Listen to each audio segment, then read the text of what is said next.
Hello my dear students. तो आज हम फिर से आपके सामने उपस्थित हैं हमारा एक फिजिक्स का नेक्स्ट चैप्टर लेके, जो कि है इलेक्ट्रिसिटी। अगर आपने इसके पहले दो वीडियोस नहीं देखी हैं तो हमारे चैनल पर अभी जाकर इसके फिजिक्स का जो है चैप्टर लाइट और उसके बाद human I and colourful world, उसको आप जरूर देखिएगा।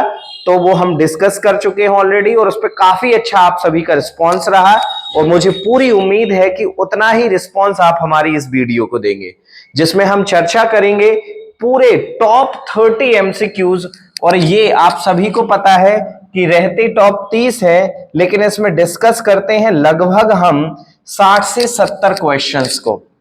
तो मतलब ये मत समझिएगा कि केवल 30 क्वेश्चंस होंगे। 30 के साथ 60 से 70 क्वेश्चंस हम यहाँ पे विद इन 30-40 मिनट्स के अंदर, 30 से 40 मिनट के अंदर हम पूरा, और मैं गारंटी दे रहा हूं कि आप 30 से 40 मिनट आप इस पूरी वीडियो को दीजिए, आपका पूरा इलेक्ट्रिसिटी चैप्टर मेरी गारंटी है कंप्लीट कराने की। ठीक है ना? तो बिल्कुल वीडियो के एंड तक बने रहे। और अगर आपको वीडियो अच्छी लगे तो प्लीज शेयर जरूर करिए अपने दोस्तों को, और अगर आप चैनल पर नए हैं तो चैनल को सब्सक्राइब कर लीजिएगा। चलिए, तो हम शुरुआत करते हैं हमारे पहले क्वेश्चन, जो कि अभ्यास सीरीज का हमारा चैप्टर इलेक्ट्रिसिटी का पहला क्वेश्चन ये रहा कंप्यूटर स्क्रीन पर। बहुत ध्यान से देखना है। ऐसा unit of electric current is equal to. अब यहां पे क्वेश्चन तो एक है, लेकिन हम डिस्कस करेंगे 5 से 6 चीजों को। ध्यान रखना, ऐसा यूनिट ऑफ इलेक्ट्रिक करंट। और उसके पहले हम आपको बता दें कि इलेक्ट्रिक करंट क्या होता है। हम क्वेश्चन के मतलब ऑब्जेक्टिव के साथ साथ क्वेश्चंस को भी लेके चलेंगे। What is electric current? तो आप सभी को पता है, rate of flow of charge. Rate of flow of charge is called electric current. Charge के फ्लो को हम क्या कहते हैं? इलेक्ट्रिक करंट कह देते हैं। ठीक है, अब ऐसा यूनिट तो इसमें है नहीं है, तो आप सभी को पता होना चाहिए कि ऐसा यूनिट क्या होती है इलेक्ट्रिक करंट की? एम्पियर होती है। ध्यान रखना, ऐसा यूनिट क्या होती है? एम्पियर होती है। अच्छा, एक चीज और आपसे पूछ रहा हूं कि ये जो 1.6 इंटू 10⁻⁻19 कूलाम है, ये क्या है?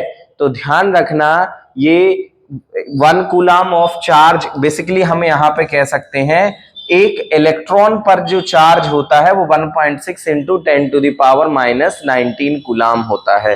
कितना होता है? 1.6 इंटू 10⁻⁻19 कूलाम 1 इलेक्ट्रॉन पर चार्ज होता है। बेटा ये याद रखना है। चार्ज की एसआई यूनिट और हम यहां पे डिस्कस कर लेते हैं। चार्ज की जो एसआई यूनिट होती है, एसआई यूनिट ऑफ चार्ज कितना क्या होता है यहां से? ध्यान रखना, कूलाम। कूलाम जो है वो चार्ज की एसआई यूनिट। तो यहां से हमने 5 चीजें डिस्कस करी। सबसे पहला तो अगर हम देखें चार्ज की एसआई यूनिट कूलाम, करंट क्या होता है? Rate of flow of charge होता है, हमने ये डिस्कस किया। एक इलेक्ट्रॉन पे जो चार्ज होता है वो कितना होता है? 1.6 इंटू 10⁻⁻19 कूलाम। और इलेक्ट्रिक करंट की एसआई यूनिट जो होती है वो क्या होती है? एम्पियर होती है। अगर चीजें अच्छी लगे तो स्क्रीनशॉट भी ले जा सकते हैं, मतलब यहाँ पे स्क्रीनशॉट भी आप कंटिन्यू कर सकते हैं। तो इसको ध्यान रखना आप। ठीक है, तो यहां से हमने पहले क्वेश्चन में 5 क्वेश्चंस डिस्कस किए। अब अगला क्वेश्चन आपकी स्क्रीन पर ये रहा। क्वेश्चन क्या कह रहा है, सुन लो ध्यान से। A circuit has a charge of 2 coulomb moving through it in 3 seconds. Which electrical component in the circuit is present will show the current. यहां पे आपको एक क्वेश्चन के अंदर 2 क्वेश्चन देखने को मिल रहे हैं कि कौन सा इंस्ट्रूमेंट यहां पे इलेक्ट्रिक करंट को शो करेगा और साथ ही साथ में उसकी वैल्यू कितनी होगी। ठीक है ना? तो सबसे पहले तो अगर हम देखें formula, I is equal to होता है Q अपॉन T। मैंने अभी इसकी पुराने वाले क्वेश्चन में आपको बताया था कि rate of flow of charge is called electric current. तो रेट ऑफ फ्लो मतलब किसी भी चीज का टाइम के रिस्पेक्ट में फ्लो को रेट ऑफ फ्लो कह देते हैं। I is equal to Q upon T। Q मतलब चार्ज, चार्ज की वैल्यू मतलब चार्ज की वैल्यू कितनी है? 2 कूलम। वहीं अगर टाइम की बात करें तो कितना है सेकंड है? 3 सेकंड। 2 अपॉन 3 इसको काटेंगे तो 0.7 आ जाएगा एम्पियर। कितना? 0.7 कहां दिख रहा है? अब 2 जगह दिख रहा है 0.7। अब एमीटर होता है कि रेहोस्टेट? तो रेहोस्टेट होता है वेरिएबल रेजिस्टर, तो ये तो ऑप्शन होगा नहीं, तो अमीटर मतलब सेकंड ऑप्शन जो होगा वो हमारा राइट आंसर होगा। मैंने आंसर दे रखे हैं, लेकिन मैं आपको आंसर नहीं अकेला बताने वाला हूं, मैं आपको पूरा डिटेल में क्यों आ रहा है, कैसे आ रहा है, और उससे रिलेटेड जो फैक्ट्स हैं, हम पूरे फैक्ट्स को चर्चा यहां पे करेंगे। अगर आपने पूरी वीडियो देख ली तो ध्यान रखना कि आपका करंट जो चैप्टर, इलेक्ट्रिसिटी जो चैप्टर है, उसका एक एक डाउट क्लियर होने वाला है, और किसी भी तरीके का क्वेश्चन आपको एग्जाम में आ जाए, आपसे बनेगा, ये मेरी गारंटी, भगवान जी सर की गारंटी है, ठीक है ना। तो यहां से option B is the right answer. यहां से भी हमने दो तीन चीजें सामने देख ली। पहले तो करंट का फॉर्मूला होता है Q upon two rate of flow of charge. अगर कभी हमें चार्ज की वैल्यू दी जाए और टाइम की वैल्यू दी जाए तो हम यहां से करंट की वैल्यू निकाल सकते हैं। और अच्छा, आपसे एक क्वेश्चन आपको कमेंट करना है, अगेन आपको कमेंट करना है, अमीटर इलेक्ट्रिक सर्किट के अंदर किस कॉम्बिनेशन में लगाया जाता है, किस सीरीज में लगाते हैं या पैरेलल में लगाते हैं, ये आपको कमेंट करना है। मैं क्वेश्चन फिर से रिपीट कर रहा हूं, अमीटर जो होता है, जो कि करंट को मेजर करता है, सर्किट के अंदर सीरीज कॉम्बिनेशन में होता है या पैरेलल कॉम्बिनेशन में? जल्दी से आप लोगों को कमेंट करना है, जो लोग ये वीडियो देख रहे हैं। अब अगला जो क्वेश्चन है वो आपकी स्क्रीन पर ये रहा। क्वेश्चन है work of 14th joule. Work कितना दिया गया है? यहां से आपको 14 जूल दिया गया है। Done to move 2 coulomb of charge, मतलब चार्ज की वैल्यू कितनी है? 2 कूलाम है। between the 2 points of the conducting wire, then what is the potential difference between the 2 points? अब यहां से आपको दो तीन चार चीजें मैं आपको बता दूं। सबसे पहले तो पोटेंशियल डिफरेंस की डेफिनेशन। तो पोटेंशियल डिफरेंस कहता है कि इनफिनाइट या पोटेंशियल की अगर डेफिनेशन देखें तो charge bringing from the infinity to that point is called the electric potential, denoted by V। V is equal to W upon Q। Formula होता है V is equal to W upon Q। कहीं infinite से किसी charge को किसी point तक ले आने में जो वर्क डन होगा, उस वर्क डन और चार्ज के रेशियो को हम पोटेंशियल कहते हैं, और इसकी एसआई यूनिट होती है वोल्ट। दो कॉन्सेप्ट यहां पे समझ लिए हमने। एसआई यूनिट क्या होती है? वोल्ट होती है। तो अब यहां से वोल्ट एसआई यूनिट हो गई, V is equal to W upon Q हो गया। अब W की वैल्यू कितनी है अपने पास? 14 है। Q की वैल्यू कितनी है? 2। 2 7 या 14। तो यहां से जो पोटेंशियल होगा भी वो 7 वोल्ट होगा। तो आप देख सकते हैं ऑप्शन सी में 7 वोल्ट दिया गया है। तो यहां से हमने समझा कि पोटेंशियल क्या होता है। पोटेंशियल डिफरेंस बेसिकली दो पॉइंट के बीच की पोटेंशियल के डिफरेंस को पोटेंशियल डिफरेंस कह देते हैं। V is equal to W upon Q formula होता है, याद रखिएगा इस बात को, ठीक है। तो ये चीज आपको समझ में आ गई होगी। अब हम चलते हैं अगले क्वेश्चन की तरफ, जो आपकी स्क्रीन पर ये रहा। क्वेश्चन है a fuse wire repeatedly gets burn when used with a good heater and it's advised to use a fuse of wire. मतलब यहां से हम जैसे मान लो घर में अभी ठंडों का समय चल रहा है, आप हीटर यूज कर रहे होंगे। अब हीटर यूज करते हैं तो आप देखा होगा कि जो फ्यूज होता है, जिनके घरों में फ्यूज लगा होगा, वो फ्यूज बर्न हो जाता है या एमसीबी गिर जाती है, एमसीबी डाउन हो जाती है। इसका सिंपल कारण है कि ये जो होता है, कह सकते हैं जो गुड हीटर होता है, अच्छा हीटर जो होता है, बहुत ज्यादा इलेक्ट्रिसिटी लेता है, बहुत ज्यादा लोड लेता है, और लोड लेने की वजह से जो वायर हम यूज करते हैं फ्यूज में, वो वायर जल्दी से बर्न हो जाता है। तो ये सजेस्ट किया जाता है कि ज्यादा रेडियस का वायर यूज किया जाए। अब हम समझेंगे क्यों। देखो देखो ये अभी जैसे ये एक वायर है और एक वायर ये है, तो अभी रेडियस किसकी ज्यादा है? इस वाले वायर की, सेकंड वायर की। यहां पे कम रेडियस है। रेडियस ज्यादा होने से उसका एरिया ऑफ क्रॉस सेक्शन क्या हो जाएगा? बढ़ जाएगा। और एरिया ऑफ क्रॉस सेक्शन जितना ज्यादा होगा, रेजिस्टेंस उतना कम होगा। मैं फिर से बता दूं, रेजिस्टेंस उतना कम होगा, और रेजिस्टेंस जितना कम होगा उतना कह सकते हैं वायर कम, मतलब टाइम लगेगा उसको वर्न होने में। Is it clear? तो यहां से अब फ्यूज क्या होता है, एक क्वेश्चन यहां पे आ जाता है, फ्यूज क्या है? What is fuse? कोई बताएगा फ्यूज क्या होता है? मैं ही बता दे रहा हूं। फ्यूज जो है वो एक कह सकते हैं रेजिस्टेंस होता है, हाई रेजिस्टिविटी होती है जिसकी, जो कि हम सर्किट के साथ लगाते हैं, और अगर हाई लोड आ जाता है तो सर्किट को ब्रेक करने के लिए हम क्या करते हैं, फ्यूज का यूज करते हैं। और इसका जो सबसे इंपॉर्टेंट चीज है, मेल्टिंग पॉइंट बहुत कम होता है। हम ऐसे मटेरियल का यूज करते हैं जिसका मेल्टिंग पॉइंट काफी कम हो, नहीं तो वो तो ब्रेक ही नहीं करेगा सर्किट को। समझ रहे हो ना बात को? और ब्रेक करना चाहिए, ये बात का ध्यान रखें आप, ठीक है ना? तो ये आपको समझ में आ गया होगा। अब हम चलते हैं नेक्स्ट क्वेश्चन की तरफ, और हमारा अगला जो क्वेश्चन है वो ये है, electrical resistivity of a given metallic wire depends upon. मतलब इलेक्ट्रिकल रेजिस्टिविटी किस बात पर डिपेंड करती है आपको बताना है। तो लेंथ पे, थिकनेस पे, शेप पे, या नेचर ऑफ मटेरियल पे। तो आप सभी को पता है रेजिस्टिविटी केवल और केवल डिपेंड करती है मटेरियल पे, क्योंकि ये रेजिस्टिविटी क्या है, मटेरियलिस्टिक प्रॉपर्टी है। क्या है? मटेरियलिस्टिक प्रॉपर्टी है, ध्यान रखना इस बात को।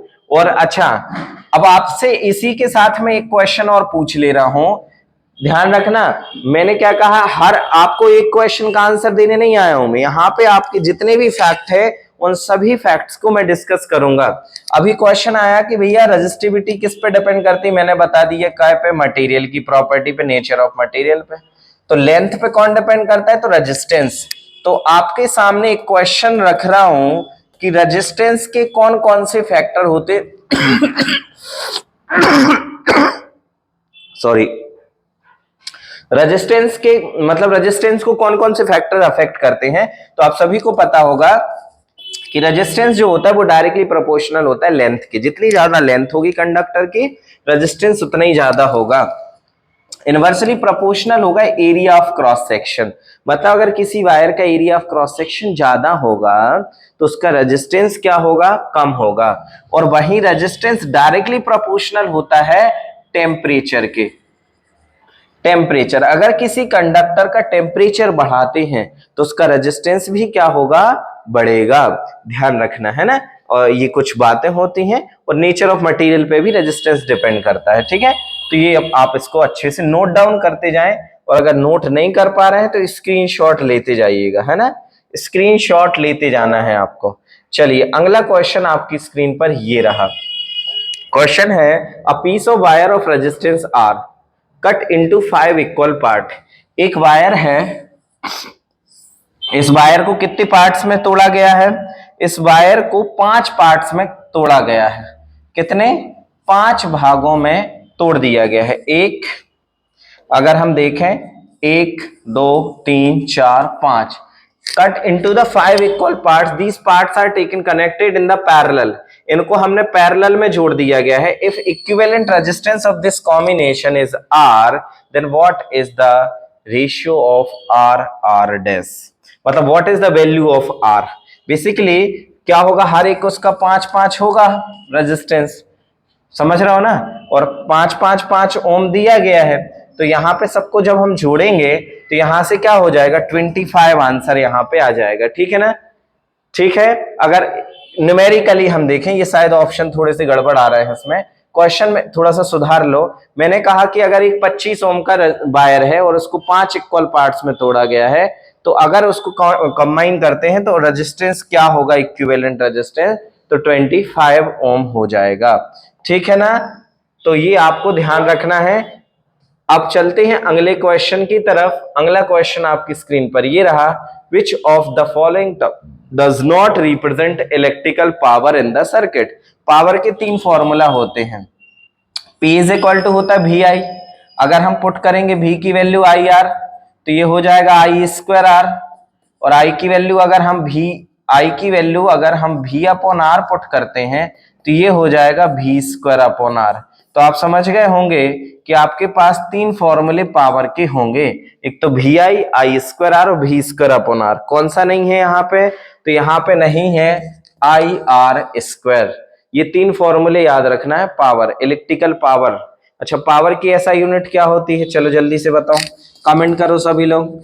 ऐसा यूनिट ऑफ पावर क्या होता है, ऐसा यूनिट ऑफ पावर, तो याद रखना बेटा, ऐसा यूनिट ऑफ पावर होता है वॉट। अच्छा, आपके लिए कमेंट करके आंसर देना है, आपको बताना है 1 horse power is equal to how many watt, ठीक है, क्वेश्चन क्या है, 1 horse power is equal to how many watt, ये आपको कमेंट करना है, फिर मैं आंसर करूंगा। चलिए अगला क्वेश्चन आपकी स्क्रीन पर ये रहा, न्यूमेरिकल क्वेश्चन है, बड़ा ही शानदार क्वेश्चन है, ध्यान से समझिएगा। एक इलेक्ट्रिक बल्ब पे लिखा है 220, आप मार्केट गए बल्ब लेके आए, उस पे लिखा है 220 वोल्ट, और कितना वॉट लिखा है, 100 वॉट, 100 वॉट लिखा है। लेकिन जब हम उसको चलाते हैं तो केवल 110 वोल्ट ही दे रहे हैं, और 110 वोल्ट दे रहे हैं तो पावर कितना कंज्यूम करेगा। तो आप सभी को पता है कि P इज इक्वल टू होता है V स्क्वायर अपॉन R, होता है कि नहीं होता, होता है। चलो ठीक है, अब मैंने यहाँ पे क्या किया, P की वैल्यू आपको 100 वॉट दी गई थी, रख दिया। V की वैल्यू कितनी है, 220 है, रख दिया, अपॉन R, इससे मिल जाएगा हमें रेजिस्टेंस की वैल्यू। काय की वैल्यू मिलेगी, रेजिस्टेंस। मैं निकाल लेता हूं, रेजिस्टेंस आ जाएगा R is equal to 220, square है तो 220 अपॉन में 100, ठीक है, 1 0 1 0 1 0 1 0 गया, 22 इंटू 22 मल्टीप्लाई कर लो तो कितना होगा, यहां से 22 इंटू 441 होता है ना, 2 दूनी 4, और यहां से 4 4 8, और 2 दूनी 4, 484 होगा, है ना। एक बार मल्टीप्लाई करके देख लीजिएगा, हाँ सही है, 484 आ जाएगा रेजिस्टेंस, क्या काय में आएगा, ये ओम में। अब इनने क्या कहा है कि अगर उसको कितना वोल्ट मिले, 110, तो उस समय कितना पावर कंज्यूम करेगा। तो P is equal to again formula V square upon R होगा बेटा, और V की जो वैल्यू होगी वो कितनी है अपने पास अभी, 110, तो 110 इंटू 110 अपॉन R कितना है, 484। इसको काटो, ये 11 से कटेगा, तो 11 धाम 110 हो जाएगा, और यहाँ पे 11 से काटो, 11 चौके 44, 11 चौके 44, अगेन ये 10 बार कटेगा, और जी काटोगे तो कितने से, 11 एकम, जल्दी बताओ, यहां से 11 से काटो 11 धाम, और यहां से ये 11 चौके 44, ये 100 अपॉन 4 मतलब 25, समझ रहा हो ना, यहां से 100 अपॉन 4 मतलब 25 वॉट यहाँ पे आंसर आ जाना है। 25 what will be the right answer, इतना पावर कंज्यूम करेगा एक बल्ब। तो ऐसे क्वेश्चंस आप प्रैक्टिस जरूर करिएगा, काफी इंपॉर्टेंट होते हैं, और यही क्वेश्चन जिससे बन जाते हैं, खास करके जो टॉपर्स होते हैं इस टाइप के क्वेश्चन गड़बड़ कर देते हैं, उनको इनकी प्रैक्टिस बहुत अच्छे से करनी है। अगला क्वेश्चन काफी शानदार न्यूमेरिकल क्वेश्चन है, ध्यान से देखिएगा। Two conducting wire of the same material and equal length and equal diameter and first connected in series. दो कंडक्टिंग वायर है, मान लो हमने कहा एक वायर ये हो गया, एक वायर ये हो गया, पहले काय में जोड़ दिया गया हमने, सीरीज में।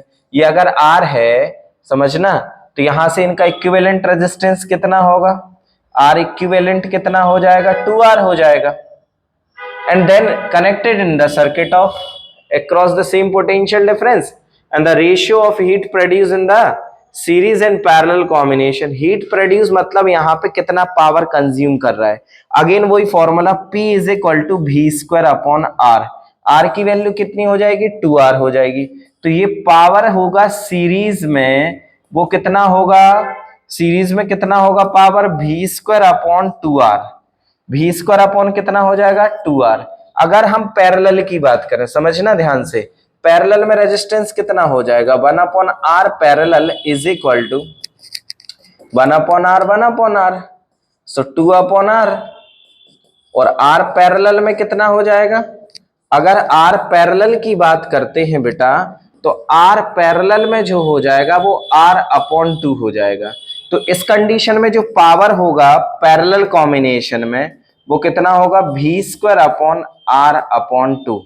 अब देखो ये हो गया पावर किसमें, पैरेलल कॉम्बिनेशन में, ये पावर काय में हो गया, सीरीज कॉम्बिनेशन में। अब इन्हें क्या पूछा था, the ratio of heat produce, heat मतलब power, in series and parallel, मतलब सीरीज को पैरेलल से डिवाइड कर दो। अब सीरीज को पैरेलल से डिवाइड करोगे तो यहाँ पे सीरीज कितना है, V स्क्वायर अपॉन 2R, यहाँ पे पैरेलल कितना है, V square upon R upon 2, V square से V स्क्वायर कैंसिल, ये 2 कहां चला जाएगा, ऊपर, ये 2 कहां चला जाएगा, ऊपर चला जाएगा, और यहां से नहीं, ये 2 2 जा 4, r से r कैंसिल, तो 1/4 आ जाएगा।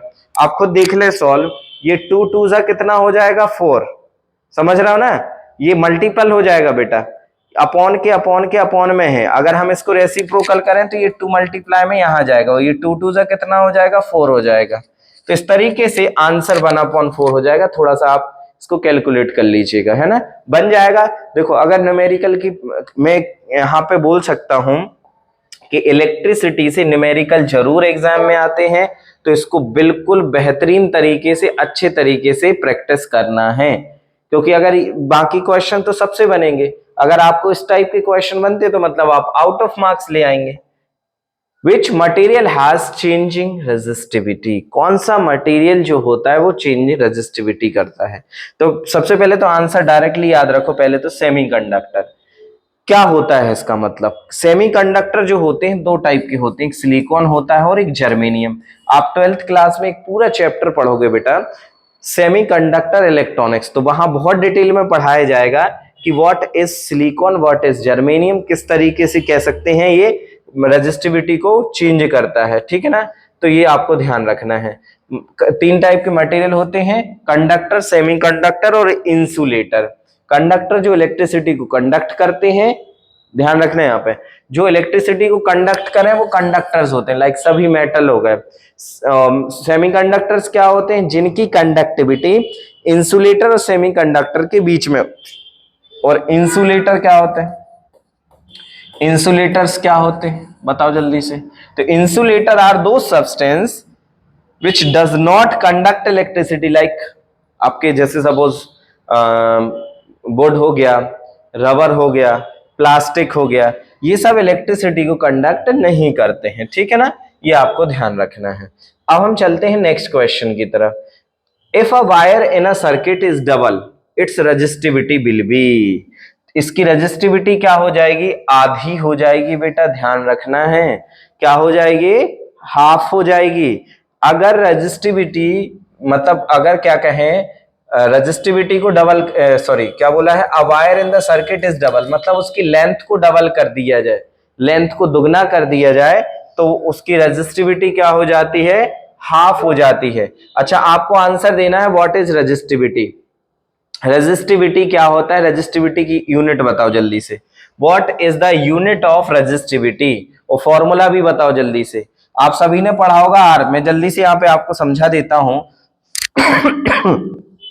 R is directly proportional to L, R inversely proportional to area। दोनों को कंबाइन करके लिखेंगे, दोनों को कंबाइन करके लिखेंगे तो ये हो जाएगा L upon A, directly proportional हटेगा तो यहां से कांस्टेंट आ जाएगा रो L अपॉन A, और यहां से जब रो की वैल्यू निकालेंगे तो R A अपॉन L। तो अच्छा इसकी यूनिट क्या होगी इस फॉर्मूले से, रेजिस्टिविटी की ऐसा यूनिट क्या होगी आपको कमेंट करना है, और जो लोगों को नहीं पता है कमेंट बॉक्स में जाके चेक करना, जो बच्चे आंसर करते हैं उसमें से आंसर आपको याद रख लेना है। मैं फिर से देखो ये मैं आंसर बता सकता हूं आपको, इसलिए बोल रहा हूं ताकि आप एक्टिव रहें और प्रॉपर तरीके से वीडियो को देखें। तो ध्यान रखना इसकी ऐसा यूनिट आपको कमेंट बॉक्स में बतानी है, ठीक है। चलिए अगला क्वेश्चन आपको बताना है, इसका आंसर क्या होगा। A wire used in a circuit is must be, circuit में जो वायर है वो कैसा होना चाहिए। जैसे घरों में आपकी लाइट फिटिंग होती है तो जनरली पापा लोग बोलते हैं कि कॉपर वायर का यूज करना चाहिए। कॉपर वायर कैसा वायर होता है, कम रेजिस्टिव होता है, लेस रेजिस्टिव। देखो नॉन रेजिस्टेंस तो हो ही नहीं सकता, एक आइडियल कंडीशन हो जाती है, लेकिन फिर भी आपको ध्यान रखना है। देखो हाई रेजिस्टिव इसलिए यूज नहीं करेंगे क्योंकि वो लॉस करेगा करंट को, क्योंकि रेजिस्टेंस मतलब जितना ज्यादा हाई रेजिस्टेंस होगा उतना ज्यादा करंट कम फ्लो होगा, ठीक है। और नॉन रेजिस्टेंस कह सकते हैं, हाई मेल्टिंग पॉइंट ये नहीं होना चाहिए, नन ऑफ दीज तो होगा ही नहीं, तो यहां से नॉन रेजिस्टेंस वायर का हम यूज करेंगे बेसिकली, लेकिन होता नहीं है एक आइडियल कंडीशन, ये जस्ट बता रहे हैं, ठीक है ना। अभी आपको क्वेश्चन का आंसर देना है, रेजिस्टेंस की ऐसा यूनिट क्या होती है, ऐसा यूनिट ऑफ रेजिस्टेंस क्या होता है, जल्दी से बताइए। रेजिस्टेंस की ऐसा यूनिट क्या होती है बेटा, ओम होती, सिंबल इस तरीके से होता है, हम लिखते इस तरीके से, ठीक है ना, ओम। रेजिस्टेंस की ऐसा यूनिट क्या होती है, ओम। लिखते जाना, टिक करते जाना, स्क्रीनशॉट लेते जाना, तभी चीजें सामने आएंगी। अगर आपने वीडियो देख लिया, केवल देखने से कुछ नहीं होगा, जब तक नोट्स नहीं तैयार करोगे कुछ नहीं होने वाला, ठीक है ना, ये बात को ध्यान रख लो। Two devices are connected between two points is A and B in parallel, the physical quantity that will remains the same between the two points is. अगर दो चीजें पैरेलल में कनेक्टेड है, मतलब एक ये कोई डिवाइस ये हो गई, एक कोई डिवाइस ये हो गई, कौन सा कॉम्बिनेशन हो गया, पैरेलल में। तो बताओ पैरेलल में कौन सी चीज सेम होती है, आप सभी को पता है, कौन सा, वोल्टेज। पोटेंशियल जो होता है दोनों में कैसा होता है बेटा, सेम होता है। अलग अलग क्या होता है, तो करंट की वैल्यू अलग अलग हो जाती है। अगर यहां से I करंट फ्लो हो रहा है तो यहां पे क्या चला जाएगा, I1, यहां पे क्या चला जाएगा, I2। पैरेलल मतलब दो बातें समझ लो, पैरेलल कॉम्बिनेशन में सेम क्या होगा, सेम होगा वोल्टेज, या फिर हम कह सकते हैं पोटेंशियल। ऑप्शन में पोटेंशियल भी दिया है। क्या डिफरेंट होता है, क्या डिफरेंट होता है, तो ध्यान रखना डिफरेंट होता है करंट। करंट की ऐसा यूनिट क्या होती है, एम्पियर। पोटेंशियल की ऐसा यूनिट क्या होती है, तो ध्यान रखना है वोल्ट। कितनी बातें समझ ली हमने इसमें, 4-5 चीजें समझ ली, ठीक है। तो इसको प्रॉपर तरीके से ध्यान रखना है, ठीक है ना। अच्छा, रेजिस्टेंस की ऐसा यूनिट क्या होती है, अभी मैंने बताई थी। रेजिस्टेंस की ऐसा यूनिट क्या होती है, अभी बताई थी मैंने। जल्दी से कमेंट करो, जल्दी से कमेंट करिए आप सभी लोग। और जहां पे भी जिस भी क्वेश्चन के अंदर या मतलब जो भी क्वेश्चन आपको कंफ्यूजिंग रहता है, आप कमेंट करो, मैं जरूर आपका रिप्लाई करूंगा आपके कमेंट बॉक्स में। लेकिन आपको कमेंट जरूर करना है, एक्टिवली पार्टिसिपेट करें इस चीज में, तो डेफिनेटली आपको इसका फायदा मिलने वाला है। चलिए अगला क्वेश्चन है, अ हीटिंग वायर मस्ट हैव, जो हीटिंग वायर होता है जैसे कि कॉइल हो गया, घर में हीटर यूज कर रहा है, वो क्या होना चाहिए, तो high conductivity to heat, heat का हाई कंडक्टर होना चाहिए। नहीं तो फिर वो हीट को कंडक्ट नहीं करेगा तो कैसे हमें कह सकते हैं जो हीट मिलेगी, ये आपको ध्यान रखना है, ठीक है ना। मेल्टिंग पॉइंट नहीं होना चाहिए हाई, ठीक है ना, ये जरूरी नहीं है, लेकिन हाई कंडक्टिविटी टू हीट होना चाहिए, ये आपको याद रखना है। अब हम चलते हैं नेक्स्ट क्वेश्चन की तरफ। यूनिट ऑफ इलेक्ट्रिक पावर में ऑल्सो बी एक्सप्रेस्ड एज, पहले तो पावर की ऐसा यूनिट्स इसके पहले हमने डिस्कस करी थी, एक क्वेश्चन के अंदर हमने डिस्कस करी थी, जल्दी से बताओ क्या होती है, ध्यान रखना है बेटा, वॉट होती है। क्या होती है, वॉट। और आपको यहां से बताना है एक और यूनिट क्या हो सकती है, तो किलो वॉट आर हो सकती है। पावर की ऐसा यूनिट क्या होती है, किलो वॉट आर। ये बेसिकली क्या होता है, kilo watt hour, kilo watt hour होता है एक यूनिट को कहते हैं हम। जो घरों में बिल आता है ना, आपके आपके घरों में बिल आता होगा बिजली का, वो उसको हम कह देते हैं 1 यूनिट, एक यूनिट। एक यूनिट होता है 1 किलोवाट आर। अच्छा, आंसर कौन बताएगा कि 1 kilowatt hour is equal to how many joule, 1 kilowatt hour is equal to how many joule. ये अगर जिसने आंसर किया मैं उसको जरूर कुछ ना कुछ गिफ्ट करूंगा, आप जरूर आंसर करिए। जूल में वैल्यू होती है, मैं आंसर बता सकता हूं, लेकिन आपको कमेंट करके आंसर देना है। चलिए, जूल किसकी यूनिट होती है, अच्छा ये और बता दो, मैं जूल बता दे रहा हूं। जूल होती है एनर्जी की यूनिट, या फिर इसी को हम कह सकते हैं वर्क की यूनिट। वर्क की यूनिट जूल होती है, कोई भी टाइप की एनर्जी उसकी यूनिट भी हम क्या लेते हैं, जूल लेते हैं, ठीक है ना। तो ये इसको जरूर याद रखिएगा, ठीक है। अब हम चलते हैं नेक्स्ट क्वेश्चन की तरफ, और अगला क्वेश्चन आपकी स्क्रीन पर ये रहा। क्वेश्चन है, which of the following represent voltage, voltage को कौन रिप्रेजेंट करता है, वोल्ट। जल्दी से आपको ऑप्शन बताना है, सामने दिख रहा है वैसे तो, work done upon current into time. देखो V इज इक्वल टू होता है बेटा, सुन लो मैं बता दे रहा हूं, W upon Q. V is equal to क्या होता है, W upon Q. V potential की डेफिनेशन से क्या कहते हैं, पोटेंशियल की डेफिनेशन इसके पहले भी हमने बताया कि bringing a unit positive charge या unit charge in a circuit from infinity to that point is called electric potential, means W upon Q। और अब हमने पढ़ा था I is equal to होता है Q upon T, rate of flow of charge। so Q is equal to हो जाएगा I into T। I क्या है करंट, T क्या है सेकंड। तो करंट और टाइम हो गया, और यहां से क्या हो गया, वर्क डन। तो इसको जब वैल्यू को पुट करेंगे यहां से W अपॉन क्यूब में क्या रख देंगे, I इंटू टी, तो क्या आंसर आने वाला है, work done current into time. समझ रहे हो ना बात को बेटा, रट के आंसर नहीं देना है, समझ के करो, डेफिनेशन के थ्रू करो, तो मैं गारंटी दे रहा हूं कि आपको इसका प्रॉफिट मिलेगा। आपको ये लग जरूर रहा होगा, अरे सर अब वीडियो बनाना शुरू कर दिया, अभी ऑफलाइन पढ़ा रहे थे, ये कर रहे थे, होकर ये आपको प्रॉपर टाइम का यूटिलाइजेशन है। केवल 40 से 50 मिनट की एक वीडियो देख लो, पूरा चैप्टर, पूरा कह सकते हैं एक एक कॉन्सेप्ट आपका क्लियर हो जाएगा, और एक एक डाउट्स भी आपके जो हैं यहां से क्लियर होने वाले हैं। अब हम चलते हैं नेक्स्ट क्वेश्चन की तरफ। तो ये तो सभी को पता होगा, ऐसा यूनिट ऑफ रेजिस्टेंस अभी आप लोगों को बताया था, क्या होता है, ओम। अच्छा बताओ कूलाम किसकी यूनिट होती है, जल्दी से कमेंट करो, कूलाम किसकी यूनिट होती है। कूलाम जो होता है बेटा वो चार्ज की यूनिट होती है। चार्ज की यूनिट क्या होती है, कूलाम। एम्पियर किसका यूनिट होता है, जल्दी से बताओ, करंट की यूनिट। ओम अब भी बताया। अच्छा ओम मीटर बताना है किसकी यूनिट है, ये मैं इसका आंसर नहीं देने वाला हूं, क्योंकि यही आपको कमेंट में भी बुलवाया था। ओम मीटर किसकी यूनिट होती है ये आपको बताना है, ठीक है ना। चलिए अब हम चलते हैं नेक्स्ट क्वेश्चन की तरफ। अगला जो क्वेश्चन है वो ये है, what is the relationship between resistance and current. तो रेजिस्टेंस एंड करंट में क्या रिलेशन होता है, आप सभी को पता होना चाहिए, they are inversely related to each other. क्योंकि जितना ज्यादा रेजिस्टेंस होगा करंट उतना कम होगा, जितना कम करंट होगा रेजिस्टेंस उतना ज्यादा होगा। करंट और रेजिस्टेंस इनवर्स रिलेशन होते हैं, रेजिस्टेंस बढ़ने से करंट की वैल्यू कम हो जाती है, दे आर इनवर्स रिलेशन। ठीक है बेटा, ठीक है, सभी को पता है ये चीज। चलिए बढ़िया, अब हम चलते हैं नेक्स्ट क्वेश्चन की तरफ। अगला क्वेश्चन आपकी स्क्रीन पर ये रहा, symbol for use of volt meter in a circuit.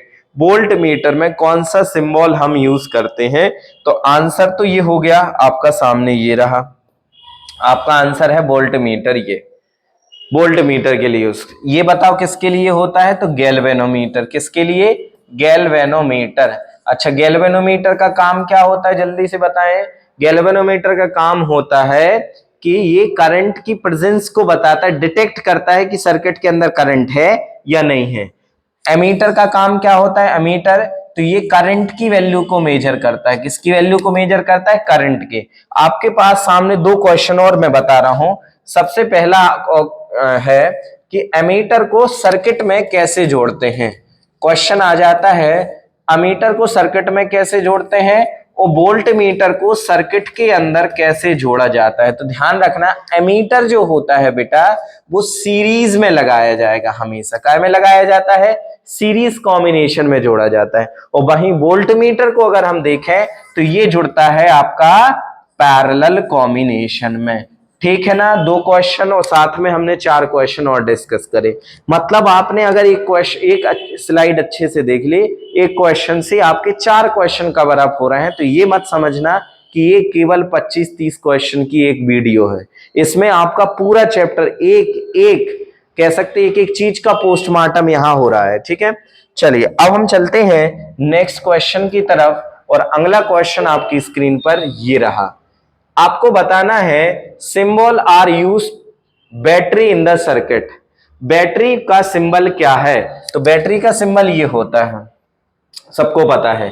Battery का जो सिंबल होता है कुछ बड़ा छोटा फिर बड़ा फिर छोटा, यहां से छोटी जो लाइन होती है इसको माइनस से, और बड़ी लाइन को पॉजिटिव से हम यहाँ पे रिप्रेजेंट करते हैं। अच्छा बताओ ये क्या है, ये है रेजिस्टेंस।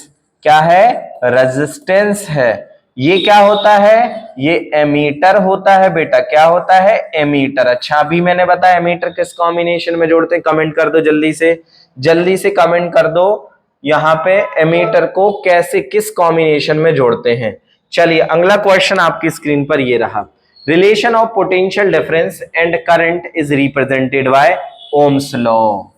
भाई ओम्स लॉ जो होता है ना, ये रिलेशन बताता है पोटेंशियल और करंट में, और ये कहता है कि अगर किसी कंडक्टर, सुन लो ओम्स लॉ का स्टेटमेंट क्या है, अगर किसी कंडक्टर की physical state like temperature, strain, ये सब कांस्टेंट रहे तो potential is directly proportional to the current flowing through it. मतलब पोटेंशियल जो होता है वो डायरेक्टली प्रोपोर्शनल होता है उसमें फ्लो होने वाले करंट के। V is directly proportional to I, और डायरेक्टली प्रोपोर्शनल हटेगा, एक कांस्टेंट आएगा R, जिसे हम रेजिस्टेंस कहेंगे, और R इज इक्वल टू होगा V अपॉन I, और इसकी यूनिट हो जाती है ओम। ठीक है ना, इतनी बातें याद रख लो। अच्छा, Joule's law of heating effect क्या होता है? तो सभी को पता है H is equal to I square RT। Joule's law of heating effect, Joule's law of heating effect क्या होता है? H is equal to I square RT। इसका अगर हम स्टेटमेंट को समझे तो क्या कहता है कि अगर हम किसी कंडक्टर में जो करंट फ्लो कराते हैं तो वो वायर गर्म होने लगता है, वो किसकी वजह से? उसके जूल्स लॉ, उसी लॉ को हम जूल्स, डाल्टन का ऐसा कोई लॉ होता नहीं है फिजिक्स के अंदर, तो उसको अपन को नहीं समझना है। अब हम चलते हैं नेक्स्ट क्वेश्चन की तरफ। यहां सामने शानदार सा क्वेश्चन आपको दिया गया है, the resistance whose VI graph is given. कौन सा ऑप्शन? यहां पे ऑप्शन दिखा रहा है बी। क्यों है बी ऑप्शन? सुन लो। जैसे यहां 3 है तो यहां पे उस समय कितना है? 5, तो ये हो जाएगा 3/5। V और I के रेशियो को क्या कह देते हैं? रेजिस्टेंस कह देते हैं। V और I के रेशियो को क्या कहते हैं? रेजिस्टेंस। अगर यहाँ पे 6 है तो यहाँ पे कितना होगा? 10। इसको काटोगे तो अगेन 3 अपॉन क्या हो जाएगा? 5। यहाँ 9 है, यहाँ 15 है, 9/15, इसको काटोगे तो ये भी 3/5। तो आप आंसर समझ गए होंगे कि यहाँ पे रेजिस्टेंस कितना होगा? 3/5 ओम होगा इस पर्टिकुलर ग्राफ में। इस ग्राफ को VI कैरेक्टरिस्टिक ऑफ कहते हैं। क्या कहते हैं? VI कैरेक्टरिस्टिक ओम ने दिया था, और इनने कहा था कि पोटेंशियल जो होता है वो करंट के डायरेक्टली प्रोपोर्शनल होता है। ये अभी हमने समझा भी था इसके पहले। ठीक है, अब हम चलते हैं अगले क्वेश्चन की तरफ, और अगला क्वेश्चन आपकी स्क्रीन पर ये रहा।